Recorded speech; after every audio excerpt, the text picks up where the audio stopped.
दोस्तों बहुत बहुत स्वागत है आपका अपने चैनल पर। और मैं अभिषेक शर्मा इस वीडियो में आपके सामने वही तस्वीर लेकर आया हूं जिसका जिक्र मैं पहले से ही कर रहा हूं। काफ़ी दिन पहले से ही उस तस्वीर का मैं जिक्र कर रहा हूं, जो तस्वीर मैं आपको दिखाने वाला हूं और जो तस्वीर धीरे धीरे मध्य प्रदेश में बनती जा रही है।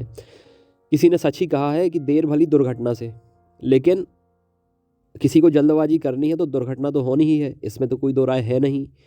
कहावत इसलिए बनी है कि दुर्घटना ना हो पाए, भले ही थोड़ी सी देर हो जाए, लेकिन दुर्घटना भी होगी, जाने भी जाएंगी अगर देर नहीं की जाएगी। मुझे लगता है कि जो एमपी कांस्टेबल जो पुलिस परीक्षा अभी चल रही है, इसको या तो मजाक समझा जाएगा, ठीक है, या पीईबी और गवर्नमेंट की बचकानी हरकत समझी जाएगी। ये पूरा का पूरा एक नाटक बन गया है।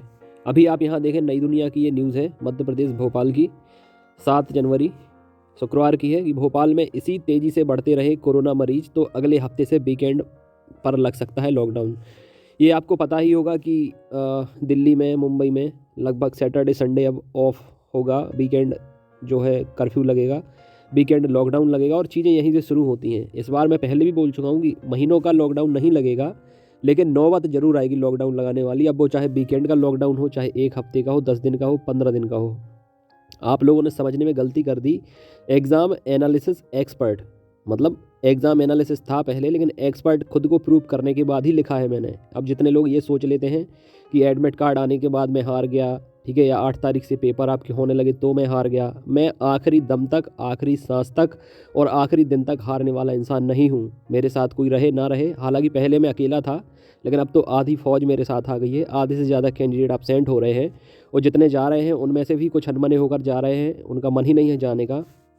इसलिए आज नहीं तो कल और बहुत जल्द ये पहिया थमने वाला है। जो परीक्षा चल रही है, ये बहुत बड़ी बेवकूफ़ी और नादानी सिद्ध होगी आने वाले दिनों में, ठीक है। मुझे कुछ लोग कह रहे हैं, लेकिन अभी आगे देखिए कि आपका पाला अभिषेक शर्मा से पड़ा है, एग्ज़ाम एनालिसिस एक्सपर्ट से। मैं घसीट घसीट के आखिरी तक न ले जाऊँ आपको, या तो आप बोलती आपकी बंद कर दूंगा मैं, और बाकी अगर बेशरम है कुत्ते की पूछे तो बोलेंगे तो आप कुछ ना कुछ तो आप बोलेंगे ही। लेकिन अभी आप देखते जाइए, अभी तो मैं पहले भी बोला है कि सूंड भी नहीं निकली, अभी तो हाथी निकलना, पूंछ निकलना बाकी है। चैनल पर बैठकर दांत निकालकर लाइव आकर कुछ भी यहाँ वहाँ का बता देना, बतौलेबाजी कर देना बहुत आसान है, लेकिन इतना बड़ा एग्ज़ाम जिसका मैं पहले से ही जिक्र कर रहा हूँ कि 40 दिन 2-2 शिफ्ट में एग्ज़ाम करवाना, वो भी ऐसी सिचुएशन में कि लहर शुरू हो रही है, लहर को पीक पे भी जाना है, इसी दरमियान आप सबसे बड़ा एग्ज़ाम करा रहे हैं मध्य प्रदेश का। कितनी वाहियात बेवकूफ़ाना हरकत है। इतनी जाने, इतना कोरोना फैलेगा, जाने जाएंगी, इसका जिम्मेदार कौन होगा।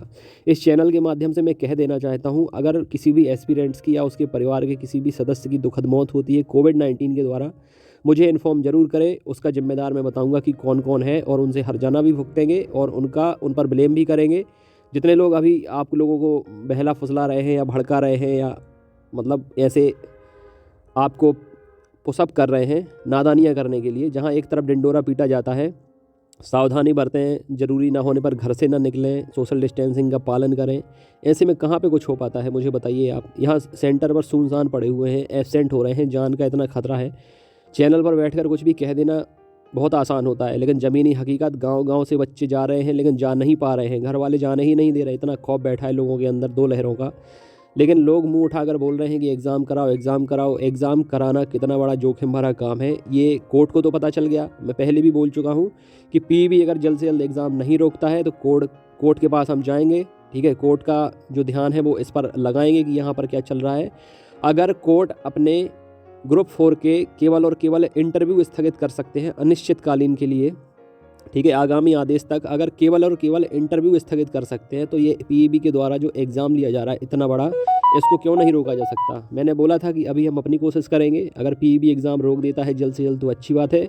अदरवाइज़ 100% मैं ये दावे के साथ कह रहा हूँ कि कोर्ट ने अगर इस पर हस्तक्षेप कर दिया तो तुरंत तत्काल प्रभाव से, जैसा कि मैंने अपने थंबनेल में डाला था बहुत पहले कि पीईबी की परीक्षा या तो स्टार्ट होगी नहीं, हो गई तो तत्काल प्रभाव से इसे रोका जाएगा। अगर खूनी खेल अगर मध्य प्रदेश के अंदर होगा, ऐसे में एग्ज़ाम पर किसका ध्यान जा रहा है कि एग्ज़ाम होना चाहिए। अगर खूनी खेल मातम मतलब पसरेगा चारों तरफ, तो मतलब एग्ज़ाम तो रुकेगा ही, फटकार अलग से लगेगी, चेयरमैन को हो चाहे सीएम को हो, फटकार लगेगी दमदार। उस दिन इन अकल ठिकाने आएगी जो लंगूर हैं, जो नमूने हैं, जो चैनल पर बैठकर सपोर्ट कर रहे हैं ऐसे टाइम में एग्ज़ाम कराने का। 1-1.5 महीने अगर डिले हो जाएगा तो पता नहीं इन्हें कितना नुकसान हो जाएगा, कितनी तंगी छा जाएगी, इनकी गरीबी भुखमरी से पता नहीं। लोग कोरोना से मर रहे हैं, ये पता नहीं भिखारी हो जाएंगे कुछ दिन अगर चैनल नहीं चलेगा इनका, या नोट्स और टेस्ट अगर इनके नहीं बचेंगे तो पता नहीं ये कैसे भूखमरी से मर जाएंगे कि क्या हो जाएगा। 1-1.5 महीने की बात है भाई लोग, जितने भी यूट्यूबर हैं, जितने भी धंधा चलाते हैं, ऑफलाइन क्लासेस चलाते हैं, इनसे मेरा विनम्र आग्रह है कि भाई 1-1.5 महीने ज़रा शांति पकड़ लो, ठीक है। एक बार कोरोना को शांत हो जाने दो, उसके बाद एग्ज़ाम भी चल रहे हैं, सब कुछ चलना है, लेकिन अभी क्यों मौत के मुँह में ढकेल रहे हो इतने स्टूडेंट्स को। ना मैं कोचिंग चलाता हूँ, ठीक है, अभी मैं कुछ भी नहीं चला रहा हूँ, सबका सब बंद पड़ा है, ठीक है। मुझे जब संकेत मिलने लगते हैं कि आने वाले समय में ऐसी ऐसी दिक्कतें होनी हैं, तो मैं किसी के कहने की ज़रूरत ना होती है, ना किसी कोर्ट का, ना किसी सरकार का फैसला आने के पहले, आदेश आने के पहले मैं खुद ही सब बंद कर देता हूँ, शांति पकड़ लेता हूँ।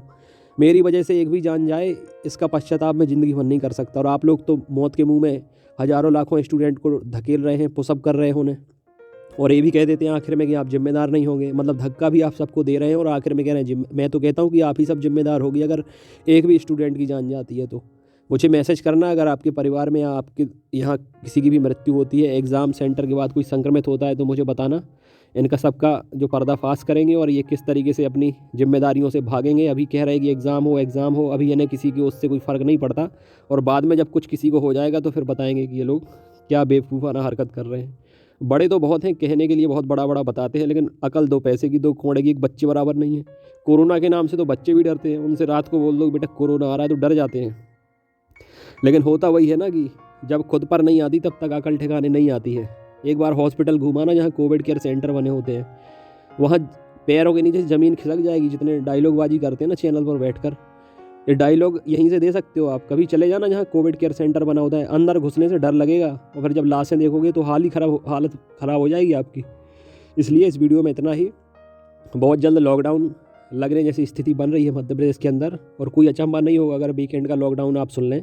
और सैटरडे संडे को फिर जिसका एग्ज़ाम होगा उसका तो ठीक ही है, और कोर्ट भी बहुत जल्दी हो सकता है कि ये एग्ज़ाम बंद कराने की ओर कदम उठाए। नहीं उठाएगा तो हम ध्यान आकर्षण करेंगे, और अभी जितना हम कर सकते हैं वो ज़रूर करेंगे। ये एग्ज़ाम जल्द से जल्द रुकवाना ही है, इसलिए आप लोग भी साथ में आएँ, और बाकी किसी तरीके की चिंता न करें, जान बचा लें। अभी फ़िलहाल तीसरी वेव में 2 में बच गए हैं तो खुशनसीब समझें अपने आप को। तीसरी में निपट जाएंगे तो 2 में बचने का कोई मतलब नहीं है, इसलिए तीसरी में बचें, और भगवान से दुआ करें कि अब कोई लहर ना आए, ताकि आने वाला भविष्य सुंदर हो, कैरियर बना सकें, अच्छे से तैयारी कर सकें, सभी एग्ज़ाम दे सकें। ठीक है friend, God bless you, take care.